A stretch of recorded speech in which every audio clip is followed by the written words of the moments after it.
Bismillahirrahmanirrahim. Assalamualaikum warahmatullahi wabarakatuh. Bapak Ibu sekalian, kegiatan CGP memang harus kita dukung semuanya karena secara bergiliran dari mulai angkatannya Pak Idrus, kemudian ke berikutnya sekarang giliran Sensei Mira. Saya kira semuanya harus didukung, apalagi Sensei Mira kemarin dari kemarin sudah komplain kok untuk di hotel kayak Pak Andi di hotel. Kebetulan acara kita di hotel waktu IHT 5 IHT di sekolah ya Bu Mira.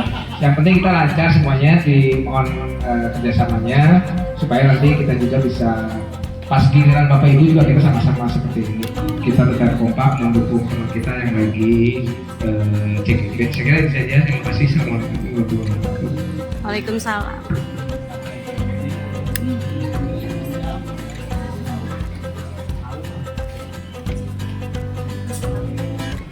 Baik, terima kasih saya ucapkan kepada Bapak Kepala Sekolah dan juga Bapak Ibu Guru yang saya hormati. Terima kasih sudah bisa memberikan support dan juga dukungannya untuk dapat hadir di kegiatan kita kali ini.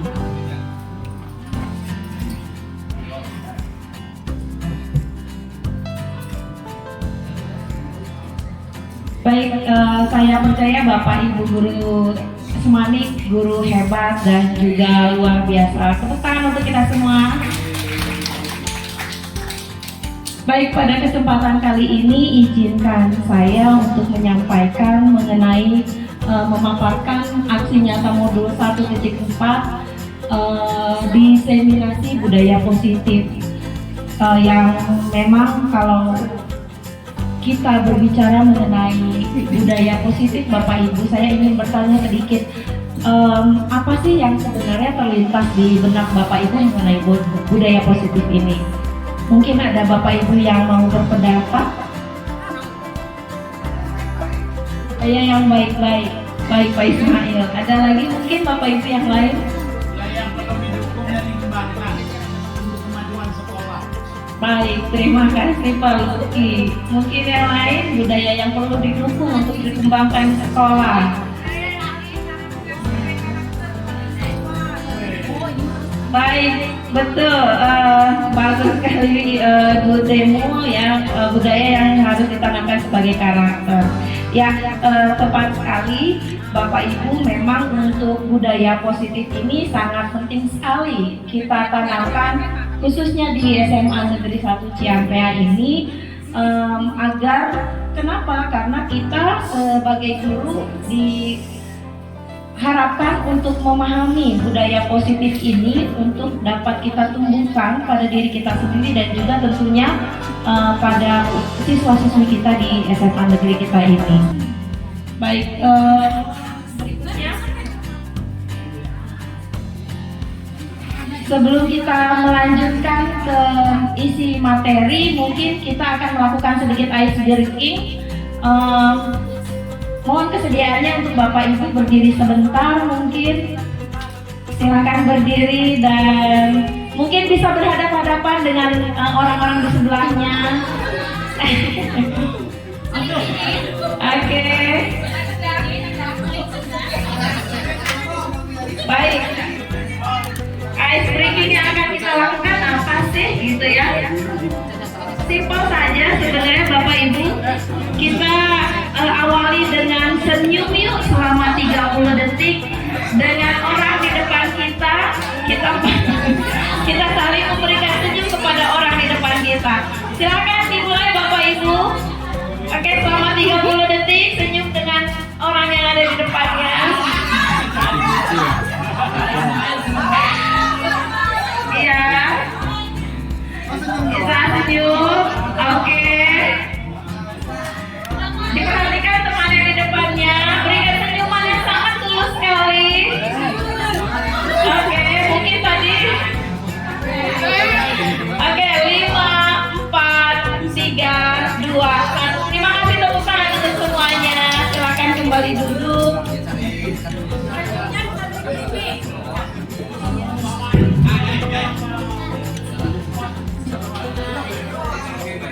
Baik, terima kasih Bapak Ibu. Ya, kita akan lanjutkan.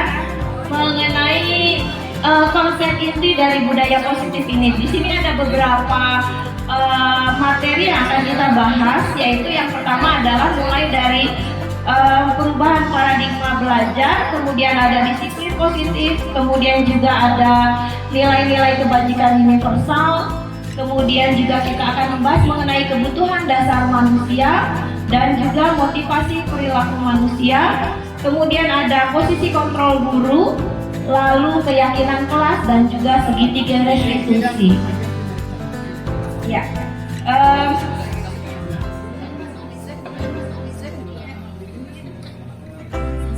Kita mulai dari yang pertama, yaitu mengenai perubahan paradigma belajar. Bapak Ibu, yang ingin saya tanyakan, apakah pembelajaran yang Bapak Ibu lakukan selama ini sudah berpusat pada murid atau masih berpusat pada guru?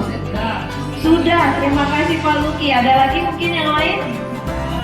Sudah ya, baik. Ya, alhamdulillah memang Guru Smanik saya yakin juga sudah pasti melakukan pembelajaran yang berpusat pada siswa ya, karena di sini kita ada perubahan paradigma belajar. Sebenarnya apa sih perubahan paradigma belajar itu sendiri? Jadi perubahan paradigma belajar adalah paradigma baru yang merupakan pembelajaran yang dirancang berdasarkan dari prinsip pembelajaran berdiferensiasi. Bapak Ibu sudah pernah dengar berdiferensiasi itu apa? Sudah ya? Ya Pak Andi, berdiferensiasi pastinya sangat paham ya. Berdiferensiasi itu adalah untuk memenuhi kebutuhan, betul sekali, kebutuhan belajar murid yang memang setiap muridnya itu berbeda-beda ya, yang sesuai dengan tahap perkembangan profil pelajar Pancasila. Betul sekali. Jadi Bapak Ibu juga pasti sudah sangat paham mengenai profil pelajar Pancasila ini yang terdiri dari 6 dimensi profil pelajar Pancasila. Yang pertama itu ada beriman dan bertakwa kepada Tuhan Yang Maha Esa, lalu berkebinekaan global, lalu ada lagi bergotong royong. Bergotong royong bukan hanya sekedar dalam kebersihan, bergotong royong seperti itu ya Bapak Ibu ya. Pastinya kita maksudnya anak-anak biar bisa berkolaborasi ya, dan juga bekerja sama baik antar teman, antar guru juga seperti itu. Lalu ada juga kreatif ya. Dimensi yang berikutnya adalah bernalar kritis atau berpikir kritis. Yang terakhir ada mandiri. Pastinya kita mengharapkan peserta didik kita sangat menjadi pribadi yang mandiri. Seperti itu ya Bapak Ibu. Kemudian saya lanjutkan. Yang ini ada mengenai teori kontrol atau choice theory by Dr. William Glaser. Ini diperkenalkan oleh Dr. William Glaser mengenai perubahan paradigma kontrol ini. Jadi di sini sebenarnya ada perubahan yang terjadi untuk teori kontrol ini. Karena apa? Selama ini kita adalah seperti apa ya? Hampir salah persepsi mengenai teori kontrol ini. Adanya miskonsepsi dengan teori kontrol ini. Jadi Bapak Ibu, kita sebagai seorang guru tentunya berpikir terkadang itu kita berpikir kalau anak itu bisa kita kontrol, ya kita yang dapat mengontrol anak. Padahal sebenarnya teori kontrolnya itu adalah anak mengizinkan kita untuk mengontrol mereka. Karena apa? Seperti contoh misalnya, di sini ada ilusi guru mengontrol murid. Apa yang dimaksud dengan ilusi guru mengontrol murid? Di sini maksudnya ketika ada anak yang melakukan satu kesalahan, kemudian dia berubah, bukan berarti kita berhasil untuk mengontrol anak itu, tetapi dia mengizinkan kita untuk mengontrol dia. Kalau tidak datang dari dalam hati anak itu untuk berubah, itu sama saja sebenarnya bohong. Ya, jadi teori seharusnya kita bisa menumbuhkan kalau anak itu melakukan sesuatu itu memang dari hatinya, bukan karena kita menyuruhnya. Seperti itu ya. Kemudian di sini juga ada ilusi bahwa semua penguatan positif, efektif dan bermanfaat. Bapak Ibu ya, harus ada dari motivasi mereka ya melakukannya itu seharusnya. Lalu di sini juga ada ilusi bahwa kritik dan membuat orang merasa bersalah dapat menguatkan karakter. Jadi sebenarnya penguatan karakter itu sendiri juga seharusnya datang dari diri kita, gitu ya. Lalu ada juga ilusi bahwa orang dewasa memiliki hak untuk memaksa. Jadi kita itu seorang guru yang pastinya sudah dewasa, terkadang mempunyai pikiran kalau kita itu berhak untuk memaksakan kehendak kita kepada anak-anak. Jadi itu sesuatu hal yang salah. Jadi pada dasarnya seharusnya anak melakukan sesuatu itu memang atas motivasi dia, motivasi dari dalam diri, dan itu yang akan bertahan lebih lama ketimbang dari semua ilusi-ilusi kontrol tersebut. Seperti itu ya Bapak Ibu ya. Jadi ini adalah perubahan paradigma mengenai teori kontrol yang disampaikan oleh Dr. William Glasser sendiri. Nah, ini ada perubahan paradigma stimulus respon dan teori kontrol. Contohnya di sini saya mungkin tidak akan membahas semua, ada beberapa saja mengenai realitas yang awalnya teori stimulus respon ini yang awalnya membahas mengenai realitas kebutuhan kita sama, ya. Dan teori kontrol mengatakan bahwa sebenarnya realitas kebutuhan kita itu berbeda. Jadi setiap orang itu berbeda. Seumpamanya gini, kita berada dari satu lokasi yang sama atau di dalam anak berada di dalam kelas yang sama. Itu pastinya memiliki kebutuhan yang berbeda. Tidak akan sama pada setiap muridnya. Seperti itu. Kemudian semua orang melihat hal yang sama menurut stimulus respon, tetapi pada teori kontrol sendiri intinya adalah setiap orang memiliki gambaran yang berbeda. Itu kembali lagi dilihat dari realitas kebutuhan orang. Setiap orang memiliki kebutuhan yang berbeda yang nantinya orang-orang itu memiliki gambaran atau tujuan yang pasti berbeda. Ya, tujuannya pasti berbeda. Kemudian saya lanjut dengan pada stimulus respon ya, kita mencoba mengubah orang agar berpandangan sama dengan kita.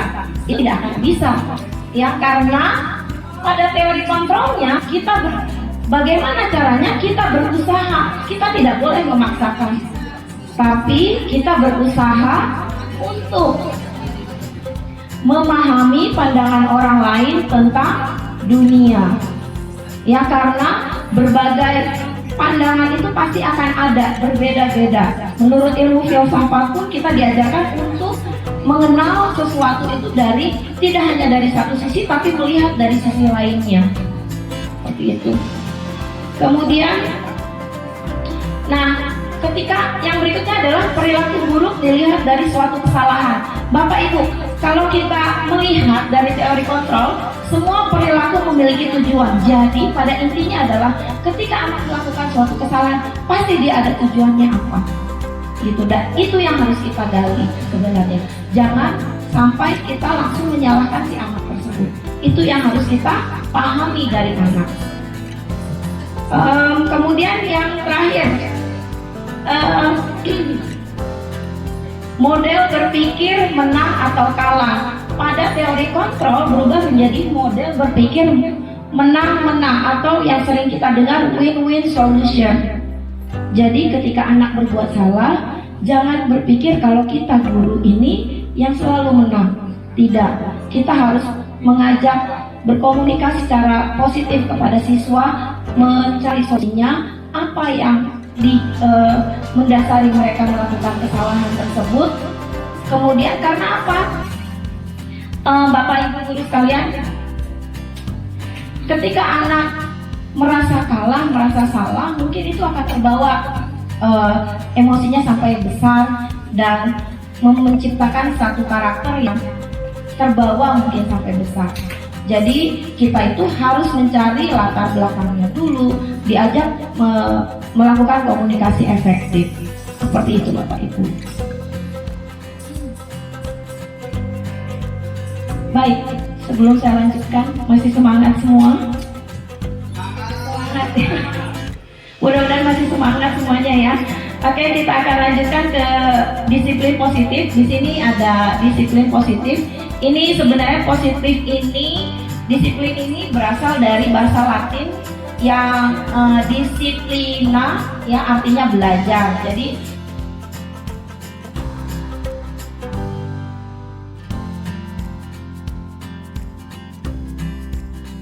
orang menggali potensinya menuju sebuah tujuan ya yang dia hargai. Jadi disiplin positif merupakan satu cara penerapan disiplin yang mengajarkan anak bertanggung jawab ya untuk menumbuhkan kesadaran diri berdasarkan nilai-nilai kebajikan. Sudah banyak sekali nilai-nilai kebajikan itu ya,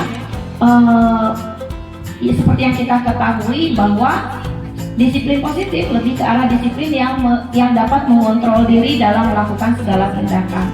Tapi memang sebaiknya itu datang balik lagi tadi ya dari motivasi intrinsik atau motivasi internal siswa kita. Nah, berhubungan dengan nilai-nilai kebajikan tadi ya Bapak Ibu ya, apa sih nilai kebajikan itu ya?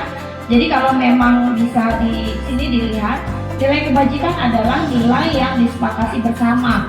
Jadi lepas dari suku bangsa, latar belakang agama, bahasa ataupun latar belakang. Jadi, nah tapi di sini Bapak Ibu, untuk dari sekian banyak nilai kebajikan tersebut, saya hanya mungkin mengambil salah satu contohnya. Mungkin karena ini sudah menurut saya sudah mencakup kesemuanya, bisa mewakili kesemuanya, yaitu kita kenal dengan profil pelajar Pancasila ya, yang tadi ya, yang di awal sempat kita singgung, yaitu beriman bertakwa kepada Tuhan, kemudian berakhlak mulia, mandiri, bernalar kritis, berkebinekaan global, dan bergotong royong. Menurut saya ini sudah sangat mewakili sekali ya dari kesemua nilai-nilai kebajikan yang ada. Nah, kita lanjut kepada kebutuhan dasar manusia, Bapak Ibu. Kebutuhan dasar manusia itu apa sih sebenarnya? Ya, jadi kebutuhan dasar manusia adalah segala sesuatu yang kita lakukan untuk mendapatkan apa yang kita inginkan.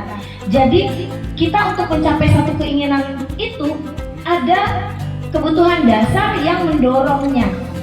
Ya, jadi seluruh tindakan yang kita lakukan memiliki tujuan tertentu, gitu ya. Jadi semua usaha yang kita lakukan adalah dalam rangka agar kebutuhan dasar kita itu sebenarnya ingin terpenuhi dengan baik. Kemudian, nah di sini ada 5 kebutuhan dasar manusia, ya, terbagi ke dalam 5, yaitu pertama kebutuhan bertahan hidup. Artinya dari misalnya yang mencakup kebutuhan bertahan hidup itu apa? Dari kesehatan, kemudian dari tempat tinggal atau rumah, lalu ada makanan, kemudian kebutuhan dan perasaan aman. Itu termasuk ke dalam kebutuhan untuk bertahan hidup. Ya, lalu ada lagi kasih sayang dan rasa diterima. Ya, entah itu rasa diterima, ingin sekali diperdulikan oleh orang, kemudian dilindungi, ya, ingin berkolaborasi, bekerja sama, kemudian ingin menjadi bagian dari satu kelompok, itu adalah kebutuhan dasar dari kasih sayang dan rasa diterima. Seperti itu.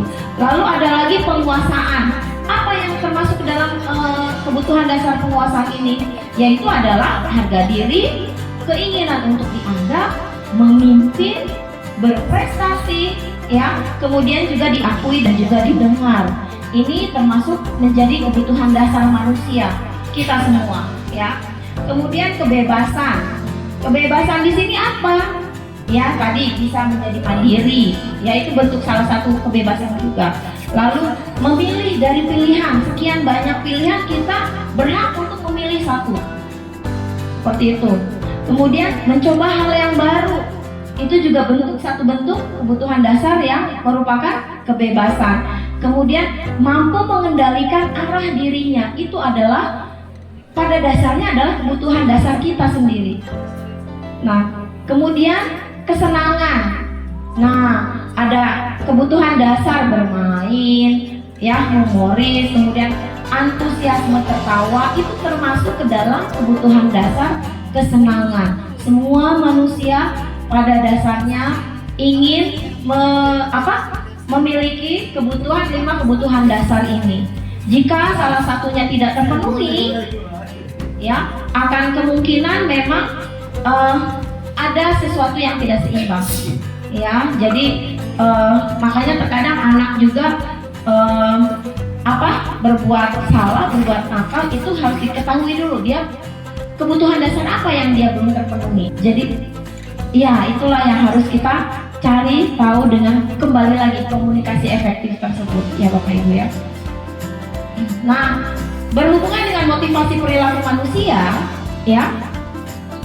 Ketika kita berbicara mengenai kebutuhan dasar manusia, ini pasti berhubungan dengan motivasi perilaku manusia. Nah, motivasinya ini berdasarkan apa? Di sini ada 3, motivasi untuk menghindari ketidaknyamanan atau hukuman. Jadi, seseorang anak melakukan sesuatu itu untuk menghindari ketidaknyamanan atau hukuman dari gurunya misalnya. Ya. Lalu ada lagi motivasi untuk mendapatkan imbalan atau penghargaan dari orang lain. Ya, jadi dia itu melakukan sesuatu itu karena ingin sesuatu, ada imbalan yang ingin dia inginkan. Ya, atau ada sesuatu dari orang tersebut. Gitu loh. Anak itu seperti itu.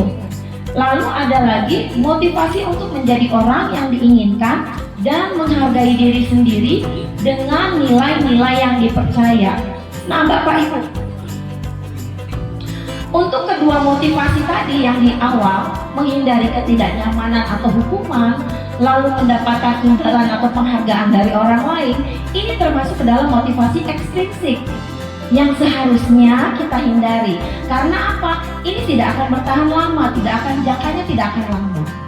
Tetapi ketika orang muncul dengan motivasi menjadi orang yang diinginkan dan menghargai diri sendiri dengan nilai-nilai yang dipercaya, ini adalah motivasi intrinsik yang pastinya memunculkan suatu tindakan yang memang dari dalam hatinya. Jadi sesuatu yang memang dia yakini dan pasti hasilnya baik, seperti itu ya. Kemudian kita lanjut dengan hukuman konsekuensi dan segitiga restitusi. Sebelum saya lanjutkan, ini saya juga mungkin Bapak Ibu sudah pernah mendengar, mungkin kalau hukuman dan konsekuensi sudah sangat paham. Mengenai restitusi sendiri, apakah sudah pernah mendengar? Pernah. Ya, inilah kata Bu Nani pernah katanya ya. Baik. Saya sendiri memang baru mengetahui mengenai restitusi ini setelah saya mengikuti pendidikan guru penggerak. Jadi ya, ini memberikan informasi yang baru. Jadi saya rasa kita bisa share sama-sama untuk berbagi pengalaman ya, pengetahuan juga. Nah, ini ada mengenai mohon maaf, ini judulnya. Oke, ini ada perbedaan hukuman, konsekuensi, dan restitusi ya. Kalau hukuman dan konsekuensi itu sudah pasti Bapak Ibu tahu. Kalau hukuman itu pastinya tidak terencana, itu tiba-tiba biasanya ya diberikannya. Kemudian murid itu tidak tahu apa yang akan terjadi. Jadi dia nggak tahu nih ketika datang terlambat apa sih hukumannya gitu yang akan diberikan. Entah itu bisa berupa fisika ya, atau disuruh apa. Nah ya, ini menimbulkan rasa ketidaknyamanan dari siswa sebenarnya ya, dan hukuman ini bersifat satu arah ya, yang diberikan oleh guru kepada muridnya. Kemudian bisa berupa hukuman fisik ataupun psikis ataupun fisik ya. Kemudian konsekuensi ini terencana. Karena apa terencana? Karena dia ada di peraturan. sudah tertuang di peraturan. Jadi sudah tahu tuh siswa sebenarnya. Lalu tetap siswa mungkin merasa tidak nyaman, dan sikap guru adalah untuk selalu memonitor murid, ya. Namun untuk restitusi, dia itu prosesnya menciptakan kondisi bagi murid untuk memperbaiki kesalahan. Jadi kesalahan itu bagaimana caranya dia paham kalau dia melakukan kesalahan dan bagaimana cara memperbaikinya dari kesalahan tersebut. Ya, berkomunikasi tadi kembali. Kemudian proses kolaborasi yang mengajarkan murid untuk mencari solusi. Jadi murid itu kita bimbing untuk dia mencari solusinya. Seperti itu. Nah, ini restitusi. Kemudian, nah ini ya ciri-ciri restitusi ya. Jadi restitusi itu bukan untuk menebus kesalahan, tapi untuk belajar dari kesalahan yang dia buat. Ya, kemudian memperbaiki hubungan. Ketika ada satu masalah, selesai masalahnya, insya Allah hubungannya akan membaik. Kemudian tawaran sifatnya, bukan paksaan. Jadi anak itu diberikan pemahaman, kemudian dia mencari solusinya, ya, ditawarkan untuk mencari solusinya. Jadi dia merasa itu bukan sesuatu yang memaksa dia. Lalu ada juga restitusi adalah cara yang paling baik. Artinya apa? Karena itu ya kita menciptakan satu komunikasi terbuka dengan anak, mencari solusinya, mencari latar belakangnya. Insya Allah itu hasilnya juga cara yang paling baik ya. Kemudian fokus pada karakter bukan tindakan. Jadi pembentukan karakter itu yang kita fokuskan ya. Kemudian solusi juga kita fokuskan. Jadi dicarikan solusinya, bukan diberikan hukuman ya. Kemudian restitusi mengembalikan murid yang berbuat salah pada kelompoknya. Artinya ketika dia melakukan satu kesalahan dalam kelompoknya, ketika dia bisa mencari solusinya, ketika dia memperbaikinya, diharapkan dia bisa kembali ke dalam kelompoknya. Artinya dia bisa diterima lagi oleh teman-temannya.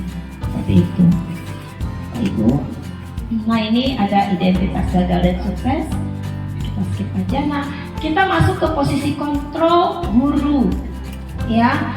Posisi kontrol guru sendiri terbagi atas 5.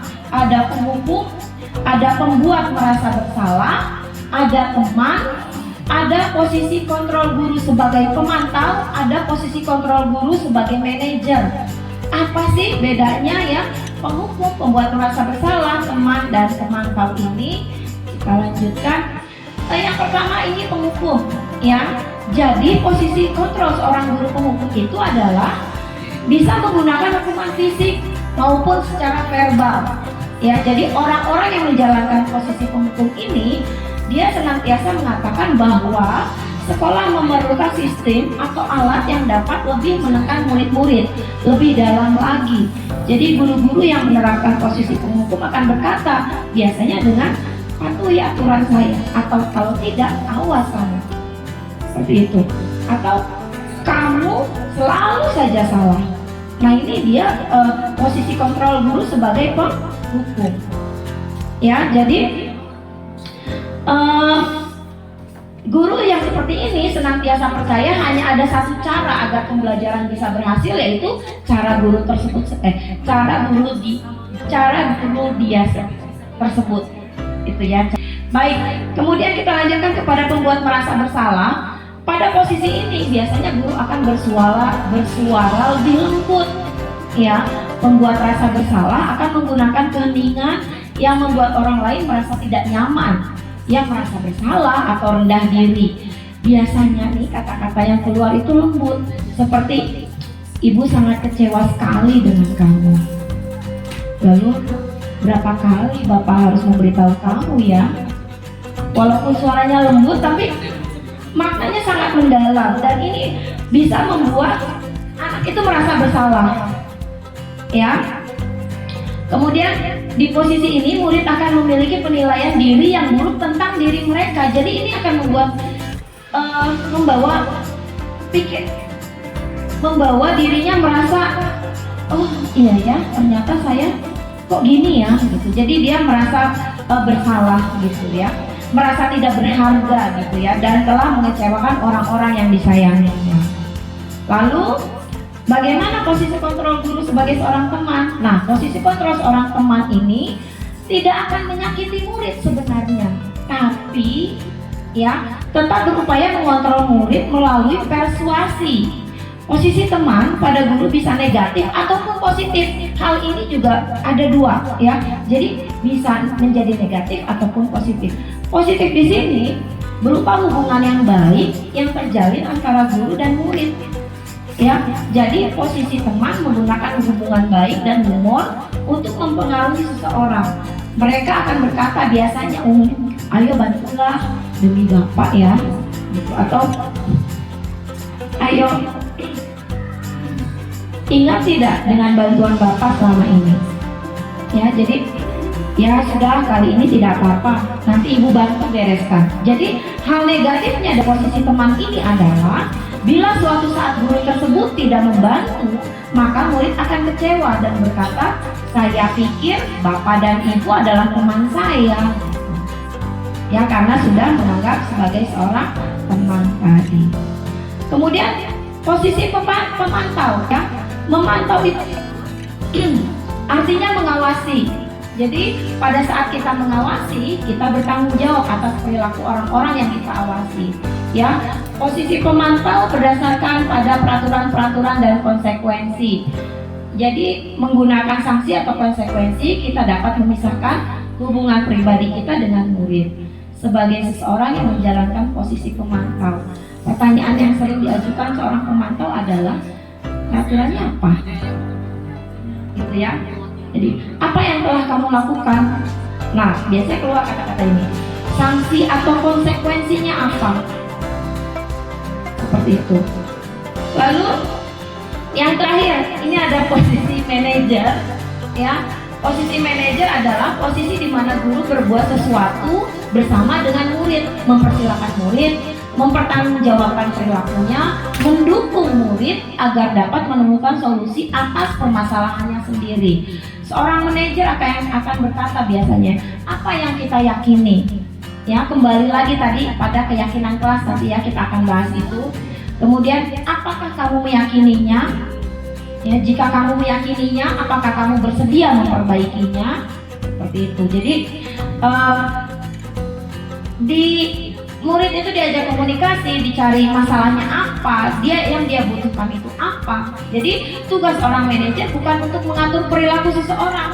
Jadi kita membimbing murid untuk dapat mengatur dirinya sendiri. Jadi biarkan mereka mengatur. Seorang manajer bukanlah memisahkan murid dari kelompoknya, tapi mengembalikan murid tersebut kepada kelompoknya dengan lebih baik, karakter yang lebih baik dan karakter yang lebih kuat. Seperti itu Bapak Ibu.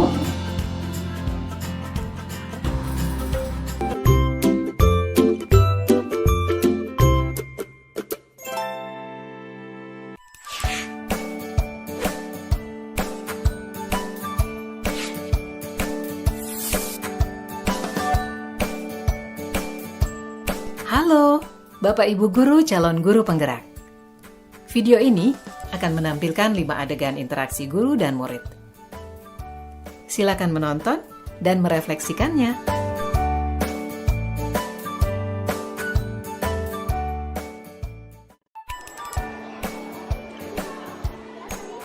Pagi anak-anak, silahkan PR yang kemarin Ibu berikan diletakkan di meja. Anton, kamu sudah mengerjakan belum? Belum mengerjakan saya, Bu. Kamu selalu ya nggak ngerjain PR. Sekarang kamu duduk di depan, lalu tulis. Saya berjanji tidak akan mengulangi lagi. Saya berjanji akan berusaha menjadi murid yang rajin belajar. Sampai pelajaran saya selesai.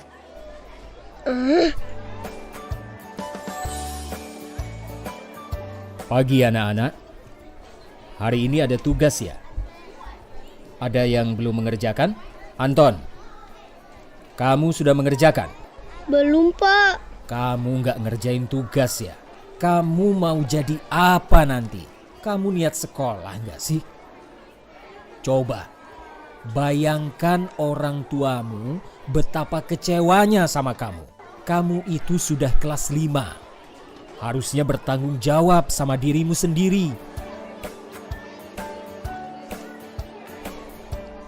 Maaf Bu, saya terlambat.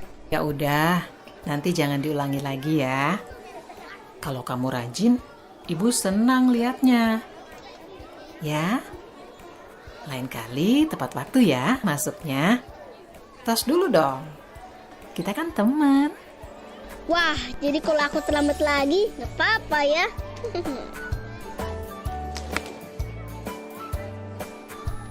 Kamu kok nggak pakai baju olahraga? Bapak catat, kamu sudah 3 kali loh nggak ikut olahraga bulan ini. Iya Pak, sudah 3 kali berarti saya dapat sanksi Pak.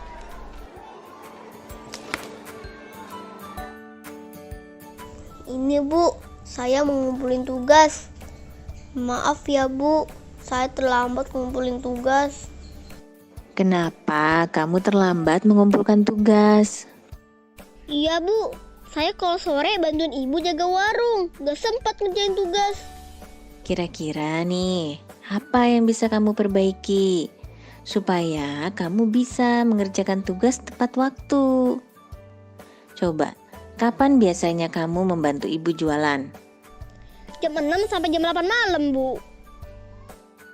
Bagaimana kalau kamu membuat jadwal? Kapan kamu akan mengerjakan tugas? Oh gitu ya Bu, saya coba deh Bu, terima kasih Bu.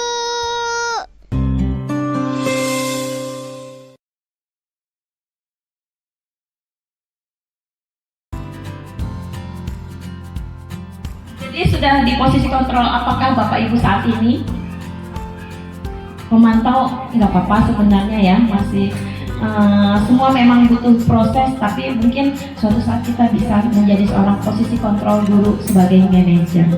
Itu ya, perlu proses tapi ya, perlu semua perubahan itu perlu proses. Baik, kita lanjutkan. Nah,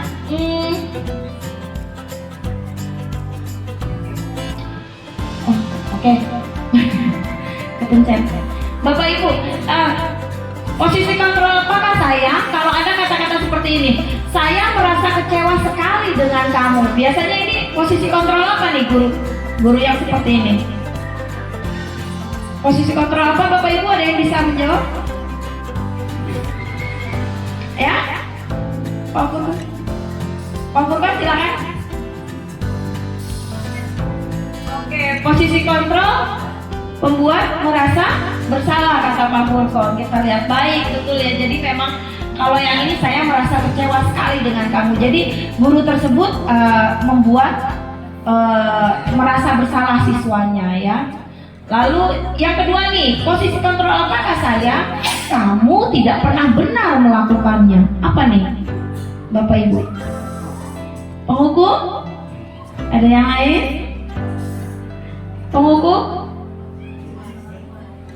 Iya betul sekali, penghukum ya Pak Sukarya tadi ya. Jadi ini adalah pada posisi kontrol seorang penghukum. Baik, kita lanjutkan ya Bapak Ibu ya. Nah kalau yang ini, kamu tidak pernah mendapat nilai jika tidak mengerjakan tugas. Ini biasanya posisi kontrol guru sebagai apa ini? Kamu tidak pernah mendapati nilai jika tidak mengerjakan tugas. Posisi kontrol apa? Apa? Pemantau. Baik, kita lihat. Ya betul, ini adalah posisi guru pemantau. Oke. Baik, kita lanjut ke keyakinan kelas Bapak Ibu ya.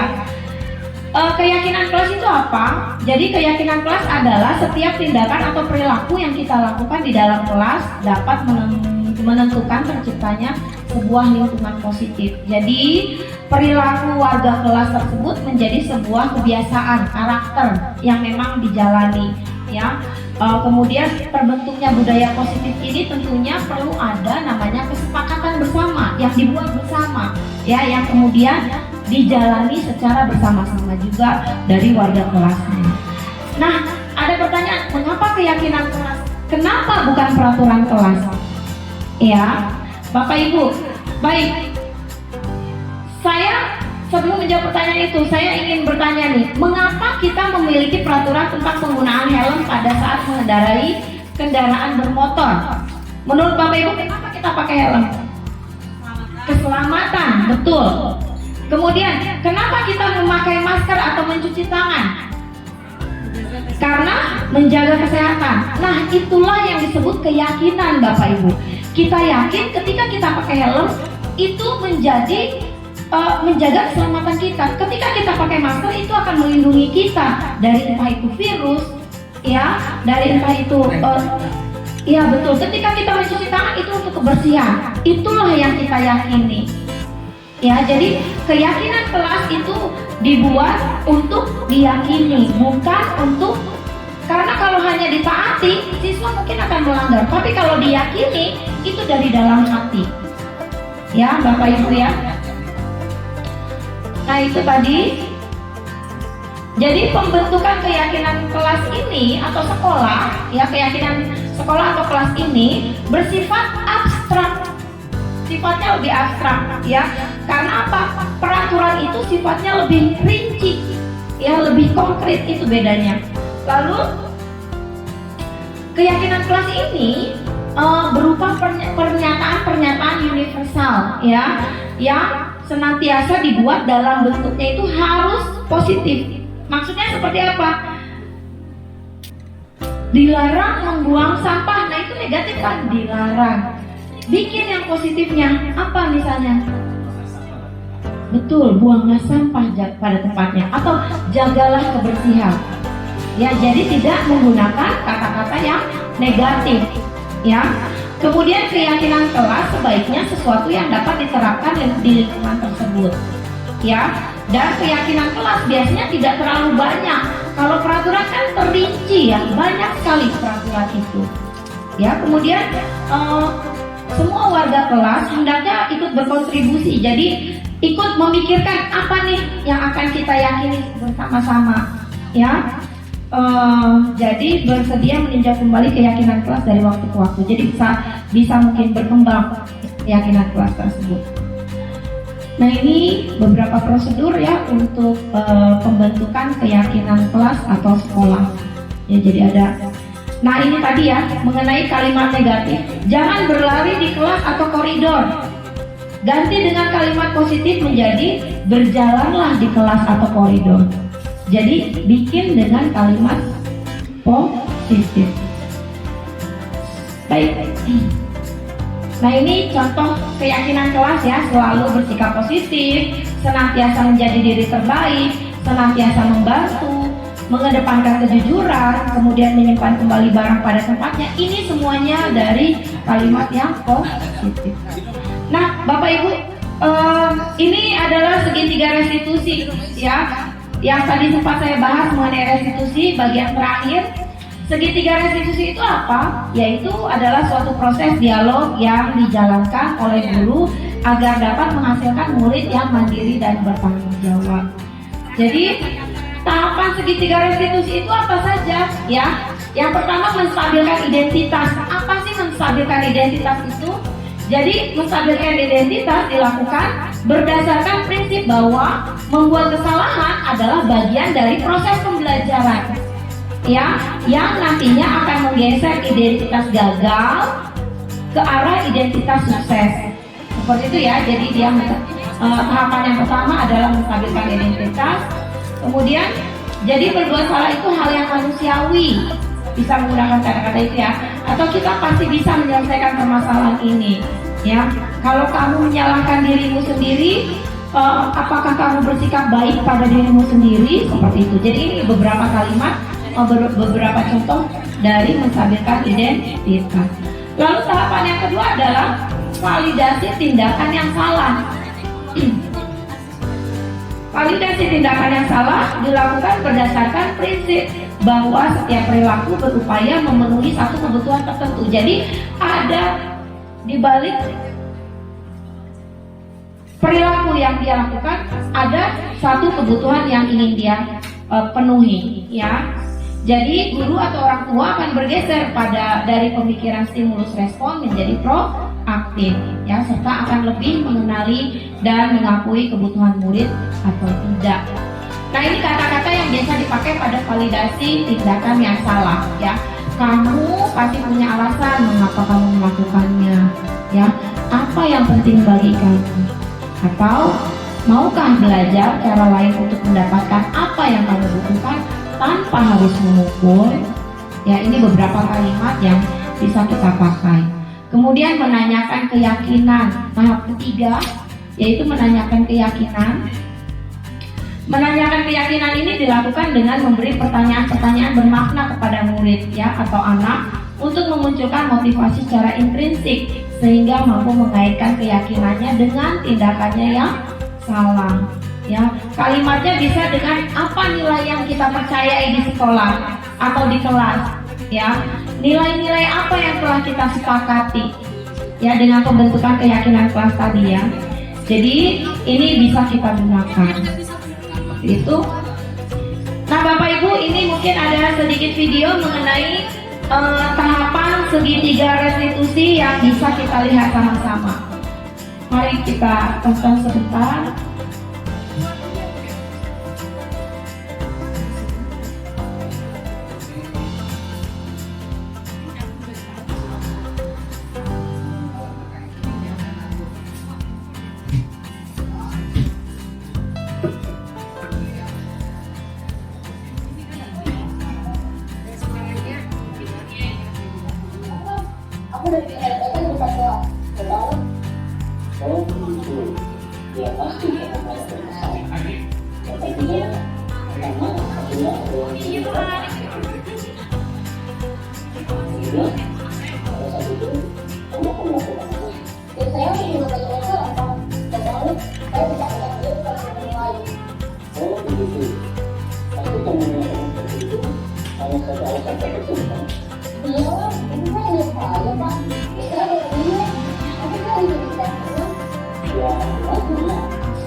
Sesuai dengan keyakinan kelas atau itu kamu tidak?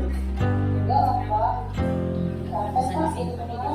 Jadi keyakinannya ke prinsip mana yang tidak sesuai dengan prinsip kamu? Ya, saya bisa menjadi orang lain. Jadi saat itu saya menjadi orang lain. Jadi tidak ada kreatif. Kamu meyakini ada orang itu penting ya? Ya, iya Pak. Iya.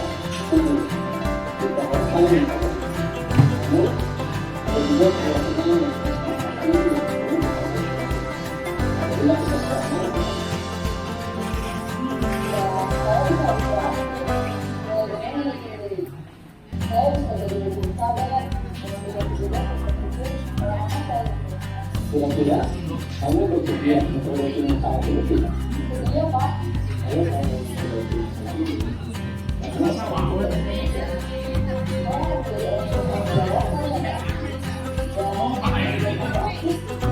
Ya, menurut kamu bagaimana rasanya menjadi orang seperti itu? Baiklah kalau begitu. Ya, kita dengar bagaimana memperbaiki masalah ini.